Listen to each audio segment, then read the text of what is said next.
Hello. Today I would like to continue my series of videos in which I enliven the basic books of Rudolf Steiner. Today we're looking at GA4, The Philosophy of Freedom. I've already done quite a few videos that delve into the content of this book in a living way. I also did a few videos with Jeremy Quick, my good friend and brother, and you can take a look at those if you'd like. Also, my Keys on Living Thinking videos discuss many places to unlock yourself out of the everyday consciousness in order to penetrate into the living spiritual experience of the world in thinking and perception. So, today I would like to take a look at some things I haven't talked about before, and that is some quotes from chapter 1, 2, 3, 4, and 5 to look at some basic quotations from Steiner and then to show you how they can be used in order to transform your consciousness. In all of my videos, I'm not concerned with just describing in an abstract way what is taking place in Steiner's books, but I'm using his words, which are dead. They're dead inside my head, they're dead inside my subjectivity. I represent them, I turn them into strings of words and mental images, and they are all the life is squeezed out of them. That's the way that we normally in everyday life read anthroposophical works, and that's not the end of the process.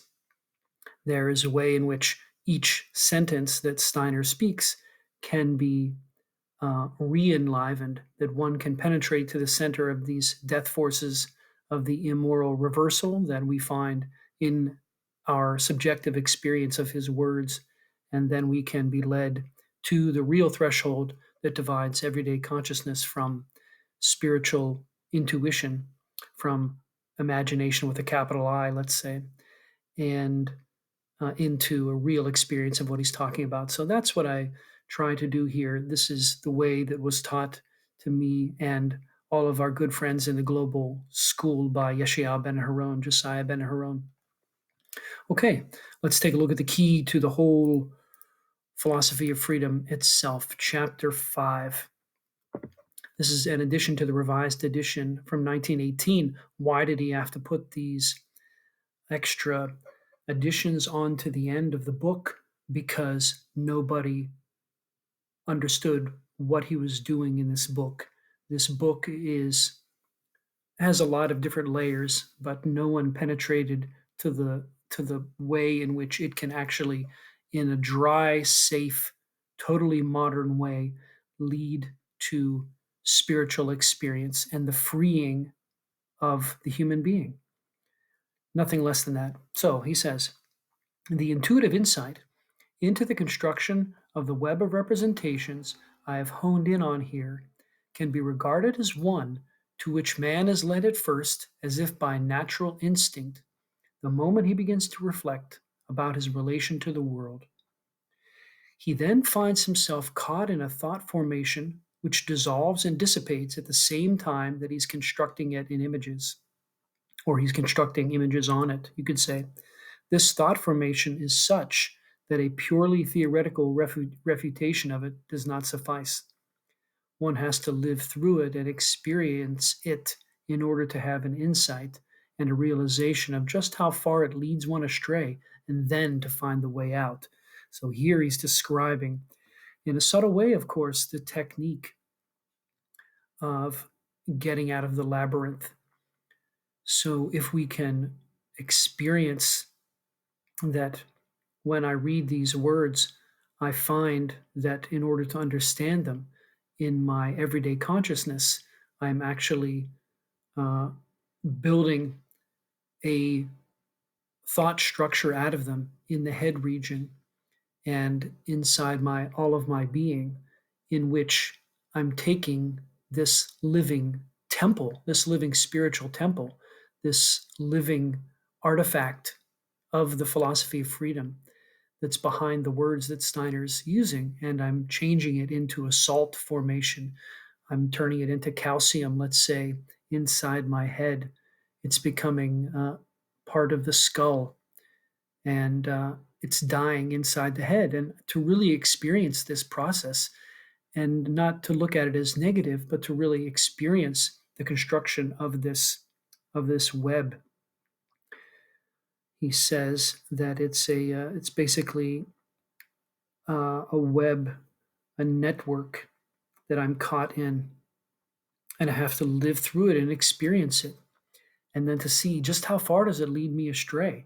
It leads me astray to think that I understand this uh, this book and any anthroposophical sentence, when in reality I'm changing it into a mental image inside this onside this canvas of representations that I've talked about so many times, this web that I'm weaving memories onto. The memories are getting woven onto this, getting stored inside my memory body.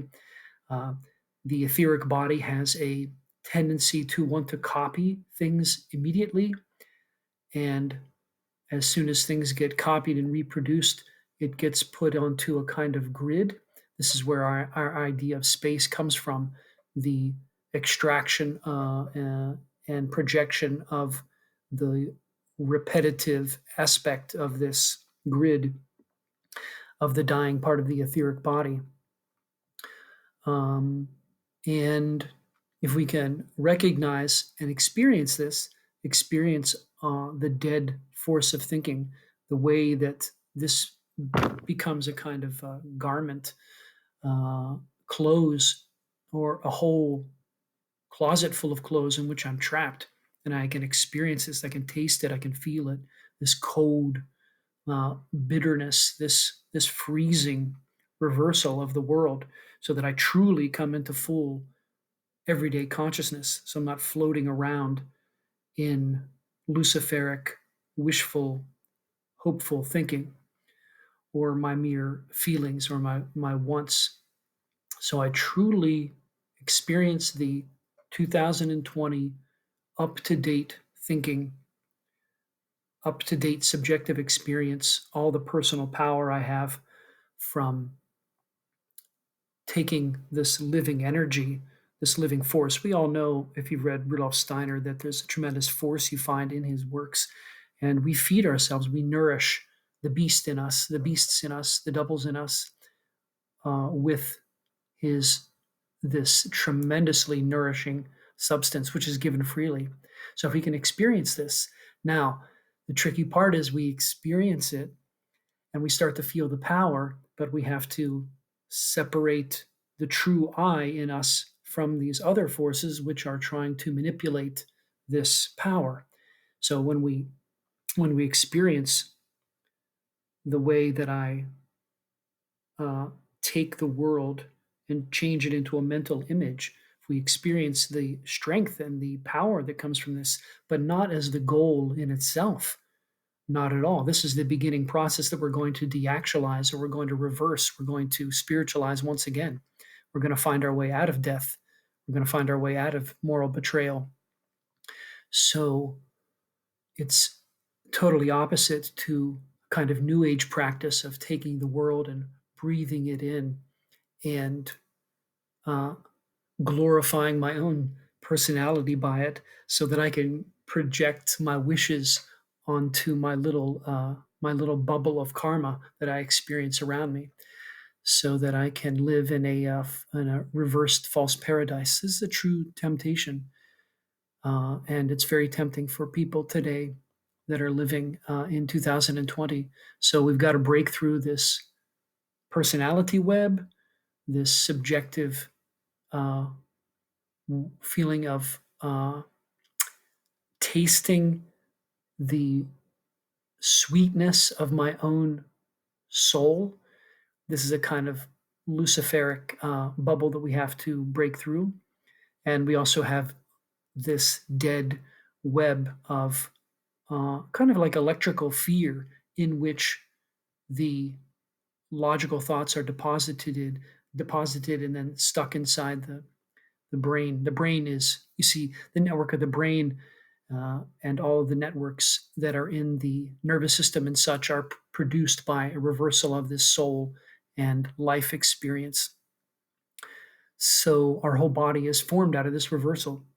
But that's exactly what has to happen. We have to die. We have to experience death. We have to experience this reversal in order to live on the earth in a totally up to date way. So we experience the shocking reality of it, and then we learn how to get out of it. And we take this aspect of individual freedom and carry it out into a experience of the spiritual eye.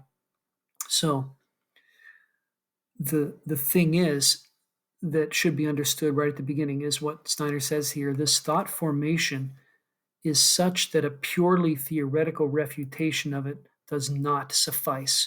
Why doesn't it suffice?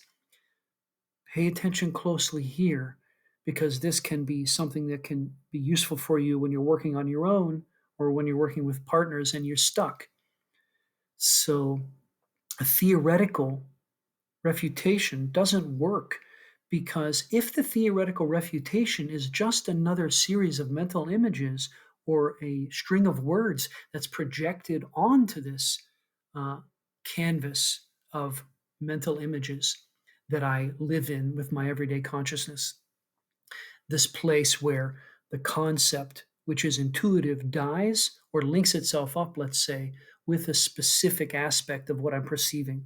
So when I perceive this individual birch tree, when I perceive this individual uh, piece of calcium, when I experience this individual otter swimming in the water, when the concept, the universal concept, is attached to just this percept, then it produces this representation, this particular uh, subjectivized linking.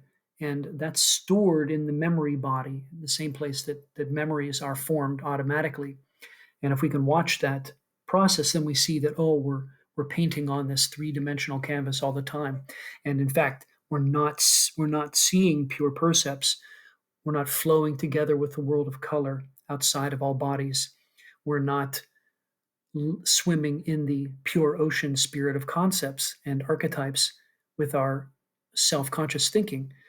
We don't experience any of those aspects in everyday consciousness. Instead, we we're unconscious of those, we reverse those, we link them together inside our heads into this representation, we project these onto this plane of representations, and we forget about those pure perception and pure thinking. So we never experience perception, we never experience thinking in its pure form. We only experience this representation. And I don't really see the world as it is. I only see my own plane of representations. So we have to break through this. And if I'm projecting another argument on this plane of representations in order to escape from this plane of representations, it'll never work.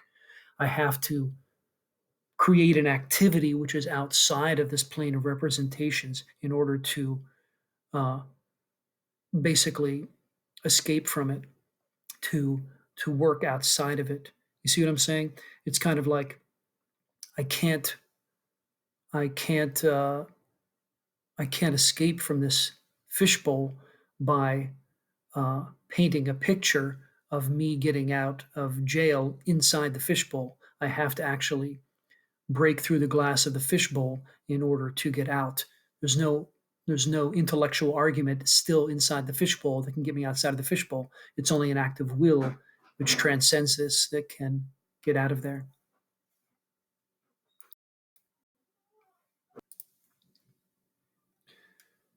Okay.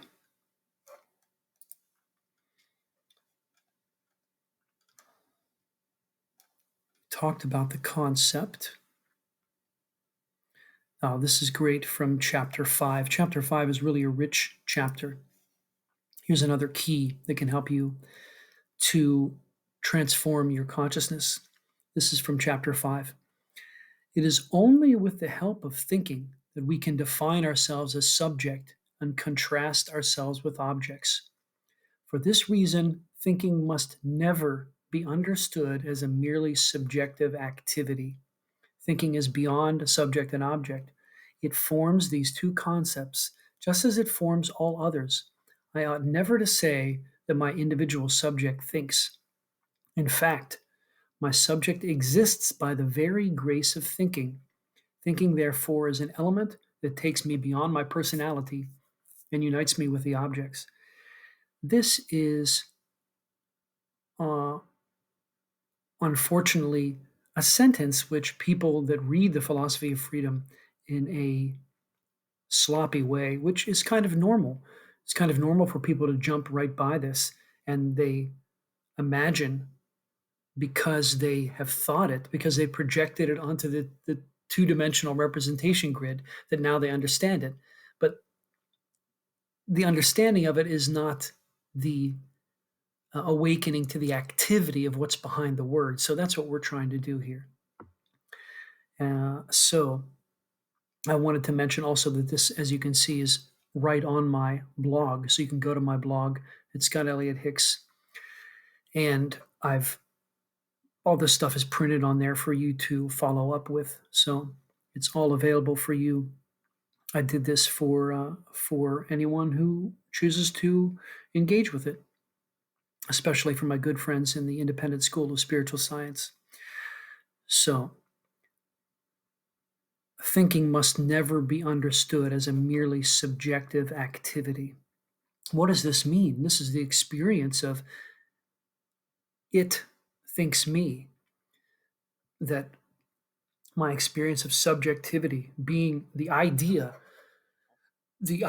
of being inside of a body, the idea of living in a physical world, the idea of being somehow a little person inside a body looking out through the eyes onto a real preformed physical world. This isn't thinking. This these these frozen ideas, let's put it that way, let's be really concrete about it. These frozen representations, these frozen ideas have become webs that work through our consciousness. This is the matrix, basically. The matrix that lives in our consciousness through this uh, subconscious electrical projection of the harmonic double that lives inside of our being. This is these basic ideas are something that we have to crack through. And when we start to crack through them, then we can see, okay, thinking is happening everywhere. So thinking is not in here. Thinking is, I'm in thinking. So thinking is not in here, but rather my whole being is in thinking. I'm being thought. I'm not only being thought, I'm not a slave to world thinking, because my thinking can still contribute to this ocean of thought, to this cosmos of thought that I'm linked to. So I'm linked to every concept of the roads, the concept of the sky, of the clouds, concept of every single plant, concept of grass, concept of politics, concept of illness. I'm actually connected with this uh, invisible world network of meaning, of pure meaning. And my mind is an organ that can look into these light archetypes of pure being. And through this interaction of this half formed, half formless pulse of natural law that I swim with in living thinking, my eye wakes up, looks at itself, sees that it's an organ of self perception, and in its eye nature is also an organ for receiving the spiritual light, the spiritual truth, the spiritual goodness inside itself. So the eye is something that uh, is a mystery. I mean, an absolute mystery, but we live in the folds of it, and the folds of it live inside the spiritual world as well. So the eye has a the eye, the I am has an organ of thinking which can create concepts and look through the ocean of beings and can create concepts, can work with concepts. All of us are looking into the same concept ocean together, looking at the same sea creatures, let's say.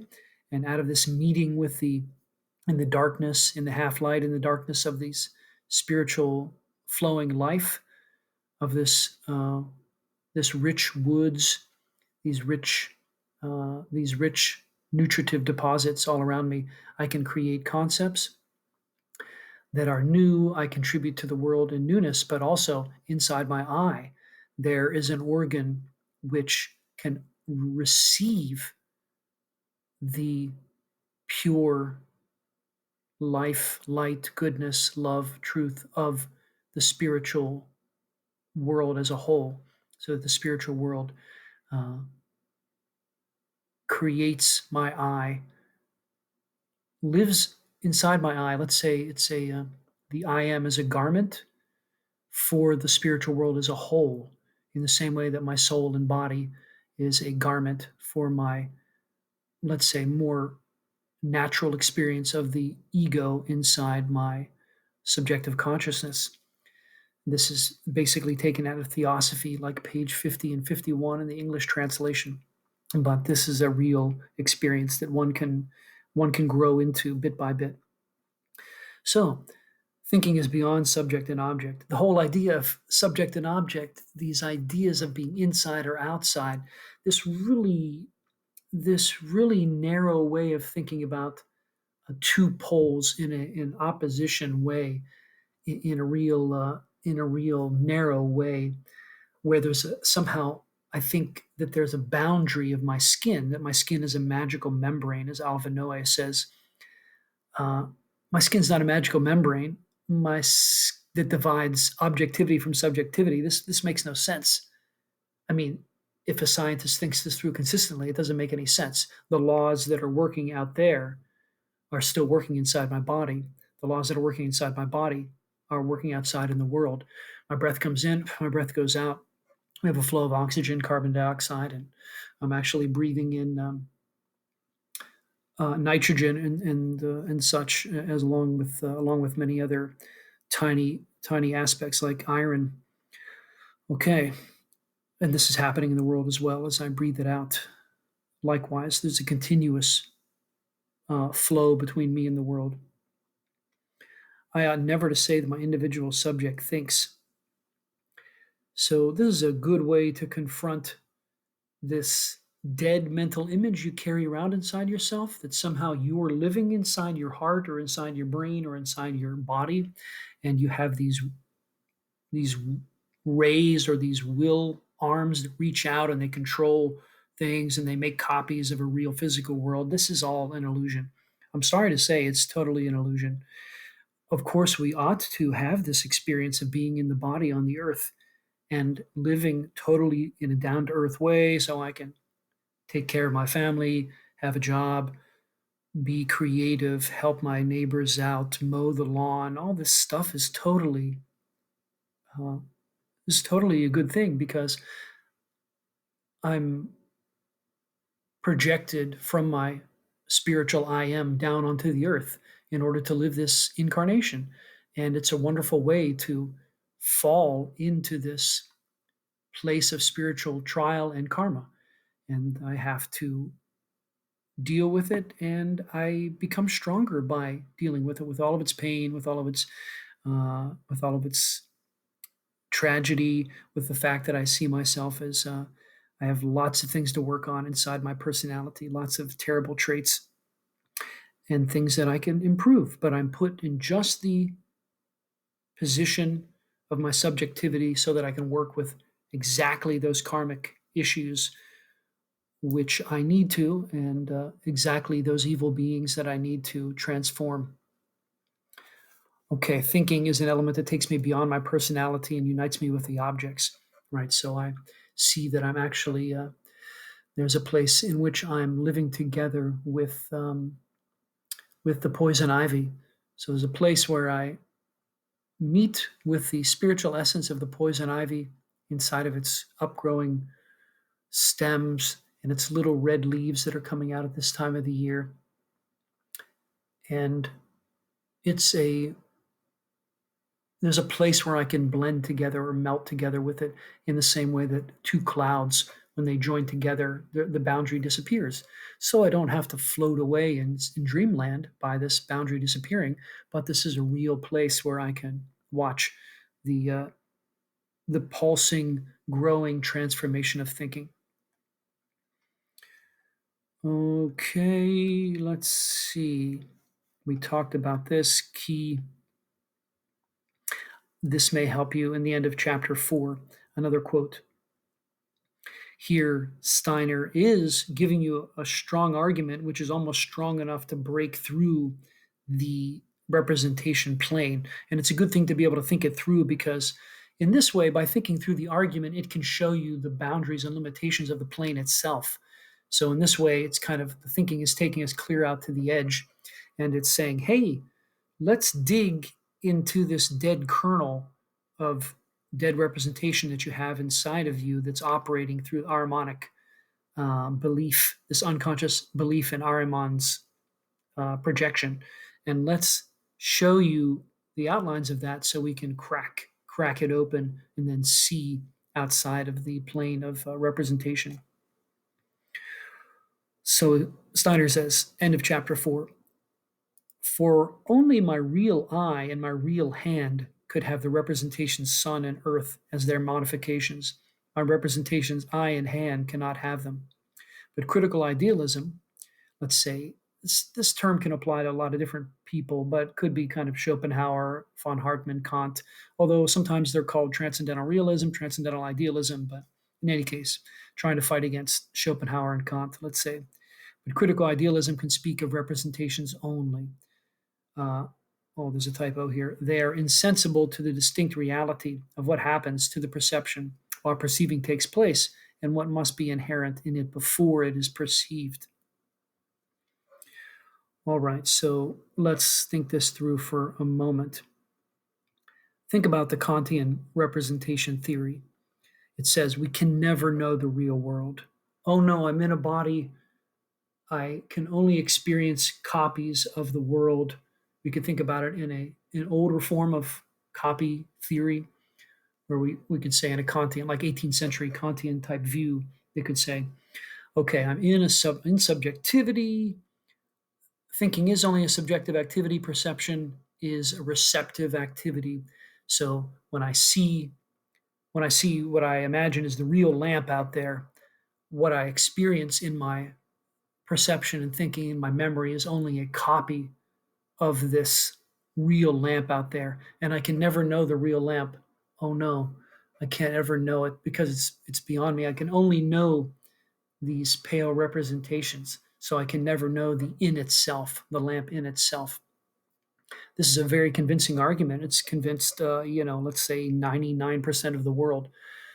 Kant was his karma was to develop this so precisely. If you've read the Critique of Pure Reason, you'll see it's one of the most incredible books ever written. It's one of the world masterpieces of thinking. It's really one of the most incredible books. I mean, you can't overstate it. When you read it for the first time or the second time, 100th time, you're astonished, absolutely astonished by the the power that's in this book. But it's our task now in 2020 to take all the good energy that Kant developed and to spiritualize it so that we can find our way through to the in itself. Okay, but you see the way that we can get ourselves out of this copy theory is we have this desire for the in itself would be only a pure perception. So there's this ridiculous idea that lies behind Kantian representation theory that the in itself would be something that I would only perceive. So that someday I would, let's say, if I could imagine what it would be like, I open up a door into God's mind for Berkeley or into the real physical world for people that believe there's a real physical world, or for scientists today, I open up the doorway and I stand and see the real electromagnetic flux of quarks and subatomic particles flashing all around. And then once I perceive them, then I know the real world. But you see, there's not even a way to really talk about this because they ignore the fact that thinking is what actually organizes all perception. So there is no understanding the world in pure perception. Pure perception, after you've wrestled your way to really experience it, is a is total chaos. It's a chaos of flowing, partial uh, glances of sensation, uh, flowing without objects, without categories, without understanding, without logical process. Now, there is something real there. The percept there's a connection with pure perception and the real life of the soul world, of the life world, of the spiritual world. There is something real in the flux, but it's not understood. Precisely, it's not understood because where do you understand things? Not in perception. You only understand things in thinking activity. And thinking activity is not happening as a pale copy of a real physical world. Real thinking is actually dwelling with the spiritual reality itself. It unites us with the world. So it's engaging with the real world, with the in itself. The in itself is something that we experience, but the in itself is not frozen. It's this half formed, half formless reality that intuitive thinking can meet with, merge with, and then in this pulse create something new out of it. So the refutation of this line of thinking is that, hey, dude, first of all, pure percepts will never give you the solution to the real world riddle because you only understand something through thinking.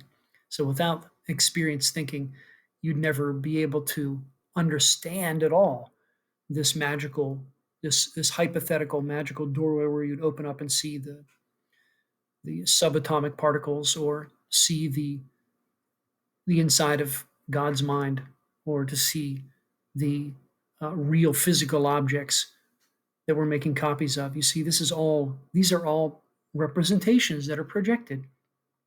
And notice what he says here. Uh, the other thing to consider is think through the representation of the brain and the sun and the hand itself. So the idea here is that the idea that we can refute beyond this is that, oh, we don't want that to come up. Oh, man. The thing that we want to overcome here is the real perception of the brain itself and of the hand and the eye. So if you say everything is a representation, I can never know the real world, then this also applies to all the features of my subjectivity. So all of my feelings of being inside of a body, say this is actually a representation. The feelings of my hand, the perception of my hand.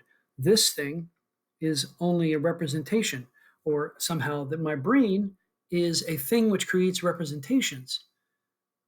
So, but somehow is the brain then something which escapes from this representation? No, because when I'm in the medical lab and I don't know, I'm doing brain surgery or something. This is something I do on the weekends, cut open someone's head and, look inside and do brain surgery to random people. I'm just kidding. But, you know, uh, people that are looking at cadavers, medical students and things, or people that are doing brain surgery, of course, they have a perceptible experience of the brain. They open up the head and they can see this wonderful organ in there.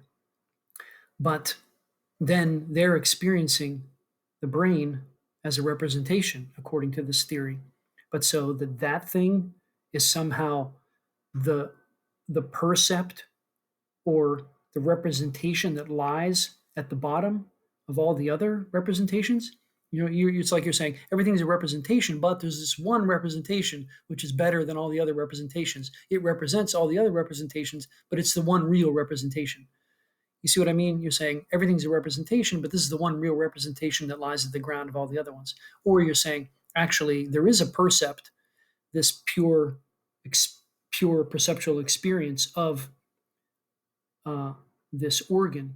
But the idea of an organ itself is an idea, it's a thinking. So the mere seeing of the curves of this thing, this gray and white sludge with blood on it and other liquid inside someone's head, this pure experience moment to moment, that doesn't solve anything. That's a pure percept. But then if I say everything's a representation, this can't be the basis of everything else. So only a real, if we're following this argument, it would have to be only a real physical body and a real brain could make representations of everything else. But then the question you have to ask people that make this argument is, but how do I know the in itself of the physical body, the brain, the hand, and everything else? So only a real eye and a hand could have representation. It's not a representation. Representation of a brain can't have a representation of the sun. You see what I'm saying? So in any case, you can argue your way out of this box. It's a good one. I have some other keys from chapter 5 there in my blog. I'm going to stop this video here and continue in the next video with the philosophy of freedom. So if you'd like to continue now or at any time, I'll see you then.